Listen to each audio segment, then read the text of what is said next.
سچے باپ جناب سیدنا ابو بکر صدیق رضی اللہ تعالیٰ عنہ اس سچے باپ کی سچی بیٹی ہے، جن کا نام ام المؤمنین سیدہ عائشہ صدیقہ رضی اللہ تعالیٰ عنہ ہے۔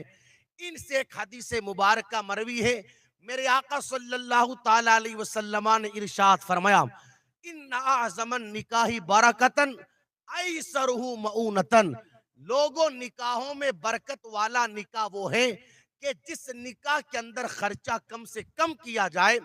اگر میں آپ لوگوں سے پوچھوں بیکانیر میں کئی ساری شادیاں ہوئیں، ذرا بتاؤ نا ان شادیوں کے اندر سب سے بہتر شادی کون سی تھی، سب سے اچھی شادی کون سی تھی، سب سے شاندار شادی کون سی تھی؟ ہر بندے کا اپنا اپنا جواب ہوگا۔ کوئی کہے گا مولانا ابھی کچھ دنوں پہلے ہمارے محلے میں ایک شادی ہوئی تھی، اس شادی کے اندر لڑکی یا لڑکے کے باپ نے زیادہ تو ہم نہیں کہہ سکتے، کم سے کم 20-25 لاکھ روپیہ خرچ کیا ہوگا۔ کیا انتظامات اس نے کیا تھا؟ کئی لاکھ روپے کا ٹینٹ تھا، کئی لاکھ روپے کا کھانا بنایا، اور کیا عالی شان طریقے سے اس نے آنے والے مہمانوں کا استقبال کیا۔ کم سے کم 20-25-30 لاکھ روپیہ خرچ کیا ہوگا۔ اتنے میں کوئی دوسرا بولے گا یار اس نے کیا خرچ کیا، اس نے کچھ خرچ نہیں کیا، اور تجھے فلاں بندے کے بارے میں پتا نہیں کہ اس کے یہاں جب شادی ہوئی تھی تو اس نے زیادہ نہیں تو کم سے کم 70 لاکھ روپیہ خرچ کیا تھا، 50 لاکھ روپیہ خرچ کیا تھا۔ وہاں پر کیفیت یہ تھی کہ بیکانیر کے کھانا کھلانے والے مرد تو سارے مر ہی گئے تھے، عورتوں کو کھانا کھلوانے کے لیے بلایا گیا، اور اس طریقے سے اللہ اکبر انہوں نے خرچہ کیا۔ 60-70 لاکھ روپیہ اس شادی میں خرچہ ہوا۔ ہماری سوچ کیا بن گئی؟ جس شادی میں خرچہ زیادہ ہو وہ شادی شاندار ہے، جس شادی میں پیسہ زیادہ لگایا جائے وہ شادی شاندار ہے۔ مگر مصطفیٰ جان رحمت نے ارشاد فرمایا، ان اعظم النکاح برکتن ایسر مؤونتن، وہ نکاح بہتر نہیں جس میں خرچہ زیادہ کیا جائے۔ آقا فرماتے برکت والا نکاح وہ ہے جس نکاح کے اندر خرچہ کم سے کم کیا جائے۔ جس نکاح میں خرچہ کم ہو آقا فرماتے وہ نکاح برکت والا۔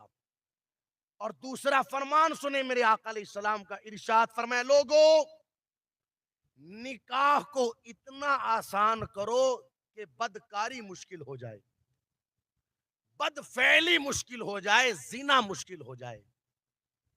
مگر اس وقت معاشرے کی کیفیت یہ ہے کہ لوگوں نے نکاح کو اتنا مشکل بنا دیا کہ اب بدکاریاں عام ہو گئی۔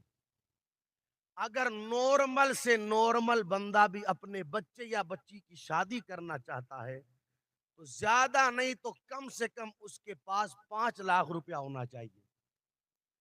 اب ایک بچے کی شادی میں 5 لاکھ چاہیے۔ آپ مجھے بتائیں اگر اس بندے کو اللہ نے 5 بیٹیاں دی ہے یا 4 بیٹے دیے ہیں تو پھر کس طریقے سے وہ اپنے بچوں کی شادیاں کرے گا؟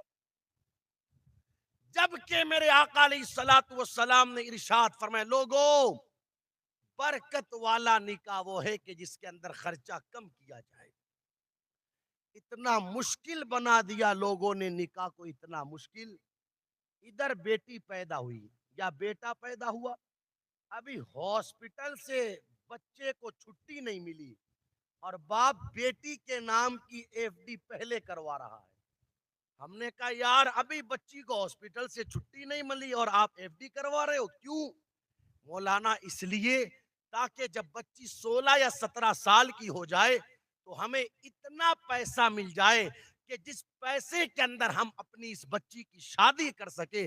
اللہ اکبر، کتنا مشکل بنا دیا لوگوں نے اس نکاح کو۔ اور کیفیت یہ ہے جس بندے کی تنخواہ 12 یا 15 ہزار روپیہ ہے، اب وہ گھر کا خرچ چلائے اس مہنگائی کے دور میں یا بچوں کی شادیوں کے لیے روپیہ جمع کرے، وقت گزرتا رہتا ہے، بچے جوان ہونے لگتے ہیں، اب رشتہ دار بھی آتے جاتے اس کو کہتے ہیں بچے جوان ہو رہے ہیں، ان کے رشتے کا بھی تو انتظام کر۔ تنہائی میں بیوی کے پاس بیٹھ کر کے باپ کہتا ہے رشتہ دار کہتے تو صحیح ہے مگر کروں تو کیا کروں، جاؤں تو کہاں جاؤں. سماج نے نکاح کو اتنا مشکل بنا دیا کہ اگر 5 لاکھ روپیہ پاس میں نہیں ہے تو نکاح کے بارے میں بندہ سوچ بھی نہیں سکتا.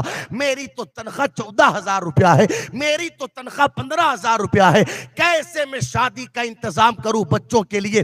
اب ہوتا یہ ہے کہ جب بچے جوان ہونے لگتے ہیں, اسے کہیں سے کوئی راستہ نظر نہیں آتا, تو پھر سود اور بیاج پر 5-5, 7-7 لاکھ روپے لے کر کے آتا ہے بندہ, اور لانے کے بعد ان پیسوں کے ذریعے اپنے بچوں کی شادیوں کے کام کاج انجام دیتا ہے. اور اب آپ مجھے بتائیں, جس بندے کی تنخواہ 12 یا 15,000 روپیہ ہو, اس نے سود اور بیاج پر 5, 7, 10 لاکھ روپیہ لا کر بچوں کی شادی کر تو دی, مگر شادی کے بعد وہ اس پیسے کو چکائے گا کیسے؟ کیفیت یہ ہوتی ہے کہ بیٹے کی شادی پر سود پر 5 لاکھ روپیہ لایا, اور 5 سال تک جب وہ قسط ادا نہ کر سکا, یا اللہ اکبر اس سود اور بیاج کے پیسے کی واپس وہ اللہ اکبر جمع کرنے کی کوشش نہ کر سکا, لایا 5 لاکھ روپیہ تھا, مگر بیاج لگتے لگتے وہ پیسہ 12 لاکھ کو پہنچ گیا, وہ پیسہ 15 لاکھ کو پہنچ گیا. اب جس نے سود پر پیسہ دیا ہے وہ آ کر کے مطالبہ کرتا ہے, یا تو پیسہ دیا جائے یا پھر زمین کے کاغذات ہمارے نام کیے جائے. یہ ہوائی فائرنگ نہیں بلکہ حقیقت ہے, حقیقت. ایسے 20 گھر آپ کو ملیں گے ایک بچے کا گھر بسانے کے چکر میں, جنہوں نے گھر کے 20-20, 25-25 لوگوں کو بے گھر کر دیا.